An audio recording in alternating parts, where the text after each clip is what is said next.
সবাইকে আবারও অভিনন্দন জানাচ্ছি আমাদের আজকের লেসনে ফেসবুক ক্যাম্পেইন মেথড, চেকলিস্ট এবং ক্যাম্পেইন স্ট্রাকচার। আমরা অনেক ক্ষেত্রেই এই জায়গাটাতে অনেক কনফিউজড হয়ে যাই যে আসলে কোন মেথডে আমরা কাজ করব, সেটার ক্যাম্পেইন স্ট্রাকচারটা কেমন, এবং আমাদের যে একটা চেকলিস্ট দরকার, অর্থাৎ আপনি একটা ক্যাম্পেইন করতে যাচ্ছেন, সেই ক্যাম্পেইন করার আগে আমাদের আসলে কি কি কাজ করতে হবে, অর্থাৎ করণীয় কাজগুলো কি কি। আমরা অনেক ক্ষেত্রেই মনে করি কি যে আসলে একটা ক্যাম্পেইন মানে আমি ফেসবুকে ঢুকলাম, আপনার একটা বাটনে ক্লিক করলাম আর আমার ক্যাম্পেইন হয়ে গেল। এটা কিন্তু একটা বুলশিট স্ট্র্যাটেজি। সো আজকে এই সমস্ত বিষয় ক্লিয়ার করব এই লেসনে। সো আমরা ফার্স্টে আমাদের এই লেসনে তিনটা জিনিস নিয়ে আলোচনা করব। এক নাম্বার হচ্ছে যে ফেসবুক ক্যাম্পেইনের জন্য যে আমাদের কোন মেথডে কাজ করব, নাম্বার 2 হচ্ছে যে ফেসবুক ক্যাম্পেইনের স্ট্রাকচারটা কি হবে, এবং নাম্বার 3 হচ্ছে ফেসবুক অ্যাড ক্যাম্পেইন করার চেকলিস্ট। চলুন আমরা আসলে এই টপিকগুলো নিয়ে আলোচনা করি। আমরা শুরুতেই জানিয়ে দিয়েছি যে আসলে আমাদের এই পুরো ব্যাপারটি, অর্থাৎ এই পুরো মেথডটি হবে ডিমেক প্রসেস, অর্থাৎ design, measure, analyse, improve, control. প্রত্যেকটা ফেজ করে করে করে করে করে করে আমাদেরকে এগোতে হবে।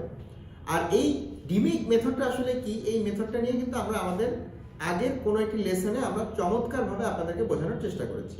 সো আই হোপ যদি আপনি সেই লেসনটা না দেখে থাকেন, তাহলে আপনি সেই লেসনটা আবার দেখে আসেন, তারপরে আমাদের আবার এই লেসনে আপনারা ফিরে আসেন, তাহলে আপনি বুঝতে আরো সুবিধা হবে। সেকেন্ড যে ব্যাপারটা সেটা হচ্ছে ফেসবুক ক্যাম্পেইন স্ট্রাকচার। আমাদের ফেসবুকে আমাদের এখানে একটা স্ট্রাকচার আছে, সেটা হচ্ছে যে আমরা ফেসবুকের ক্যাম্পেইন, অ্যাডসেট এবং অ্যাড। যেমন আপনি আমাদের স্ক্রিনে এখন দেখতে পাচ্ছেন যে ক্যাম্পেইন আসলে কি, is campaign correspondence to a single advertising objective like driving website traffic. তো আপনি যখন ডিফারেন্ট অবজেক্টিভ নিয়ে কাজ করবেন ক্যাম্পেইনে, ধরেন আপনি একটা লাইভ ক্যাম্পেইন নিয়ে কাজ করছেন, তাহলে আপনি একটা সেপারেট ক্যাম্পেইন করবেন। আপনি ট্রাফিক ক্যাম্পেইন নিয়ে কাজ করছেন, তাহলে আপনি ট্রাফিক ক্যাম্পেইন নিয়ে কাজ করবেন। কিন্তু এরকমটা হতে পারে যেমন আপনি ট্রাফিক অবজেক্টিভ নিয়ে কাজ করতে চাচ্ছেন তিনটা অবজেক্টিভ নিয়ে, তাহলে সেক্ষেত্রে কিন্তু আপনার তিনটা ক্যাম্পেইন করার আসলে প্রয়োজন নেই। এই জন্য পরের জায়গাতে বলেছে ক্যাম্পেইন অ্যাডসেট। অর্থাৎ অ্যাডসেটে কি করা যায়, you can set a budget and schedule for each of your ad set and organize each set by audience segment. তার মানে আপনি ধরেন চিন্তা করলেন যে আপনি ওয়েবসাইট ট্রাফিক নিয়ে কাজ করতে চান, এবং আপনার দুই ধরনের অডিয়েন্স আছে। একটা অডিয়েন্স হচ্ছে ঢাকার মধ্যে, একটা অডিয়েন্স হচ্ছে ঢাকার বাইরে। তাহলে আপনি এখানে কি দুটো ক্যাম্পেইন করবেন, নাকি একটা ক্যাম্পেইনের মধ্যে দুটো অ্যাড সেট করবেন? দুটো অ্যাড সেটে আপনি দুই ধরনের অডিয়েন্স এবং দুই ধরনের বাজেট আপনি অ্যালোকেট করবেন।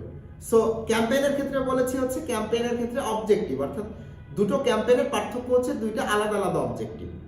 আর এই যে স্ট্রাকচারটা এভাবে দেখানোর উদ্দেশ্য হচ্ছে যে আপনি 100 ক্যাম্পেইন করার দরকার নাই, আপনি 5টা ক্যাম্পেইনের মধ্যে 100 অ্যাড সেট বানান ফর এক্সাম্পল। কারণ তাহলে আপনার এই স্ট্রাকচারটা বা আপনার এই জিনিসটা ম্যানেজ করতে সুবিধা হবে, এবং এটা গুড প্র্যাকটিস। এবার আসতেছে যে অ্যাডসেটের, অর্থাৎ একটা ক্যাম্পেইনের মধ্যে মাল্টিপল অ্যাডসেট থাকতে পারে, আবার একটা অ্যাডসেটের ভিতরে মাল্টিপল অ্যাড থাকতে পারে। কি রকম, যে আপনি একটা অ্যাডসেটে 4 ধরনের স্ট্যাটিক বসিয়েছেন। কেন বসিয়েছেন? আমরা দেখতে চাই যে কোনটা ভালো কাজ করে। যেটা ভালো কাজ করবে ফেসবুক সেটাকে অটোমেটিক্যালি অপটিমাইজ করবে। সো আপনার কিন্তু একটা অ্যাডসেটে বা দুইটা আলাদা আলাদা স্ট্যাটিক চালানোর জন্য আলাদা আলাদা ক্যাম্পেইন করার আসলে কোনো প্রয়োজন নেই। আপনি একটা অ্যাডসেটের মধ্যে 3টা 4টা আপনি অ্যাড কি রাখতে পারছেন। সো এই ছিল আমাদের ক্যাম্পেইন অ্যাডসেট স্ট্রাকচার। আমার মনে হচ্ছে যে আপনারা অনেকটা কনফিউজড হয়ে গিয়েছেন যে আসলে ব্যাপারটা কিভাবে কাজ করে। এই জন্য আমি আমাদের ড্যাশবোর্ডে আপনাদেরকে একটা ক্যাম্পেইন দেখাচ্ছি। যেমন আপনি এখানে একটা ট্রাফিক ক্যাম্পেইন দেখতে পাচ্ছেন। এই ট্রাফিক ক্যাম্পেইনের ভেতরে আপনি দেখতে পাচ্ছেন অনেকগুলো অ্যাডসেট আছে। আবার আপনি যদি একটা অ্যাডসেটের ভেতরে যান, আপনি দেখতে পাচ্ছেন এখানে 4টা আলাদা আলাদা অ্যাড রয়েছে। সো আপনার কিন্তু আসলে অনেক ক্যাম্পেইন করার দরকার নাই। আপনি অবজেক্টিভ ডিফারেন্ট অনুযায়ী একটা ক্যাম্পেইন করবেন, সেই ক্যাম্পেইনের মধ্যে মাল্টিপল অ্যাডসেট বসাবেন, এবং এক একটা অ্যাডসেটে আপনি চাইলে মাল্টিপল অ্যাড বা মাল্টিপল এই যে ভিজুয়াল আমরা যেটাকে বলি, মাল্টিপল অ্যাড আপনি দিতে পারছেন। সো এতে করে আপনার স্ট্রাকচারটা ভালো হচ্ছে, এবং এটাই আসলে গুড প্র্যাকটিস।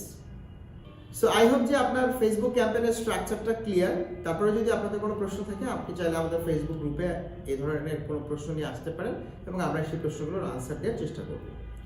এবার আসতেছি আমরা চেকলিস্ট। আমরা এই জায়গাতে সবাই অলমোস্ট কনফিউজড হয়ে যাই যে কোন কাজটা করে আসলে কোন কাজটা করতে হবে। এবং আপনি দেখতে পাচ্ছেন এখানে আমরা একদম লাস্ট যে কাজটা, সেটা হচ্ছে ক্যাম্পেইন লঞ্চ করা। আমরা অনেকে মনে করি যে জাস্ট ঢুকবো, ক্যাম্পেইন লঞ্চ করবো, চলে যাবো। বাট তার আগে কিন্তু দেখেন এখানে অনেকগুলো কাজ রয়েছে। যেমন দেখেন প্রথম যে কাজটি আমরা বলার চেষ্টা করেছি সেটা হচ্ছে যে ফেসবুক বিজনেস ম্যানেজার বা মেটা বিজনেস স্যুটটা সেট করতে হবে। আমাদের মেটা বিজনেস স্যুট নিয়ে ডিফারেন্ট একটা লেসন আছে, যে লেসন থেকে আপনারা জেনে আসবেন যে মেটা বিজনেস স্যুটের আদ্যপান্ত একদম A to Z যে কিভাবে করতে হয়, কোনটা গুড প্র্যাকটিস, কোনটা ব্যাড প্র্যাকটিস, এই সব কিছুই আপনি ওই লেসনে জানতে পারবেন। ক্যাম্পেইনের ফানেল ঠিক করা, ফানেল নিয়ে আমাদের ডিফারেন্ট লেসন আছে যেখানে ফানেল নিয়ে ডিটেইল আলোচনা করেছি। ক্যাম্পেইন অবজেক্টিভ নির্বাচন করা, এটি নিয়েও ডিফারেন্ট লেসন রয়েছে। বাজেট সেট করা এবং বাজেট অনুযায়ী ক্যাম্পেইন প্ল্যান করা। সো এই বাজেটিং এর ক্ষেত্রে একটা বিষয় বলে রাখি, যেমন আমার ক্ষেত্রে ধরেন আমরা রিভার্স ক্যালকুলেশন করি যে আমার ধরেন 2 লক্ষ টাকার প্রোডাক্ট সেল করতে হবে আগামী 10 দিনে। সো আমার বাজেট আছে, ম্যাক্সিমাম বাজেট হচ্ছে 20%। সো আমি আগে 15% খরচ করে দেখবো যে আমার আসলে রেজাল্টটা কেমন আসে। সো এটা যদি আমার প্রপারলি রেজাল্ট দেয়, বা আমি 10% খরচ করে দেখবো, বাকি 10% আমি রেজাল্ট পাওয়ার পরে আমি আস্তে আস্তে স্কেল করবো। এবং কখনো ক্যাম্পেইন একসাথে আপনি 100% স্কেল করে দিলেন, এটা কখনোই করবেন না। আপনি 10%, 20%, 30% এভাবে ধীরে ধীরে ধীরে ধীরে আপনার ক্যাম্পেইন স্কেল করতে হবে। টার্গেট অডিয়েন্স খুঁজে বের করা। এখন টার্গেট অডিয়েন্স ব্যাপারটা হচ্ছে যে এটা কিন্তু কেস টু কেস ভ্যারি করে। সো অডিয়েন্স কিভাবে সেট করতে হয়, অডিয়েন্স নিয়ে আমরা ইন ডিটেইল আলোচনা করেছি আমাদের অডিয়েন্স নামক লেসনে, আপনি সেই লেসনটি দেখবেন। এরপর হচ্ছে ভিজুয়াল এবং প্রাইমারি টেক্সট ফাইনালাইজ করা। ভিজুয়ালটা ফাইনালাইজ করা খুব ইম্পর্টেন্ট। আমরা অনেক সময় মনে করি কি যে আমার অডিয়েন্স ঠিক আছে, কিন্তু আমার ভিজুয়ালটা যেন তেন একটা ভিজুয়াল হলেই হবে। আসলে একটা কমিউনিকেশন হচ্ছে it should be credible communication, it should be clear communication, it should be concise communication. So আমরা 4C অফ কপিরাইটিং, আপনি যদি আমাদের ফেসবুকে যান, ফেসবুকে আমাদের 4C অফ কপিরাইটিং কি, একটা কপি কিভাবে লিখতে হয়, একটা কমিউনিকেশনের মেইন পয়েন্টগুলো কি, সেই পয়েন্টগুলো নিয়ে আমাদের ফেসবুক পেজে আপনারা গিয়ে ব্রাউজ করলে আপনারা 4C অফ আপনার হচ্ছে কপিরাইটিং এর ব্যাপারগুলো জানতে পারবেন। এছাড়াও কপিরাইটিং নিয়ে বা ভিজুয়াল বানানো নিয়ে আমাদের এই ফেসবুক পেজে অনেক রিলস রয়েছে। আই হোপ যে আপনারা সেগুলো ব্রাউজ করলে আপনাদের এই বিষয়টা ক্লিয়ার হবে। পিক্সেল সেট করা। সো পিক্সেল এবং কনভার্সন এপিআই খুবই ইম্পর্টেন্ট একটা জিনিস, এবং আপনারা জানেন যে এই মুহূর্তে আমরা যখন এই লেকচারটি দিচ্ছি তখন আমাদের কনভার্সন এপিআই ছাড়া আসলে আমি কোনো ক্যাম্পেইনিং হাত দিই না। এবং কনভার্সন এপিআই যে কত গুরুত্বপূর্ণ, ফেসবুক নিজে আপনি যখন ক্যাম্পেইন সেট করতে যাবেন আপনি দেখবেন যে যারা কনভার্সন এপিআই সিলেক্ট করে তাদের সেলস 14%, অ্যারাউন্ড 13+14% সেলস কিন্তু বাড়ে। কারণ সেক্ষেত্রে যদিও আমাদের দেশে এটা আপনার এই জিনিসটার একটু ভ্যালিডিটি কম, কারণ হচ্ছে আমাদের iOS এর আপনার হলো আপনার ইউজার কম, তো তারপরেও কনভার্সন এপিআই শুধু iOS এর জন্য কাজ করে তা না। এখন এই যে ব্রাউজার, অনেক ব্রাউজারেও আপনার ডেটা নিয়ে অনেক ঝামেলা হচ্ছে আমরা জানি।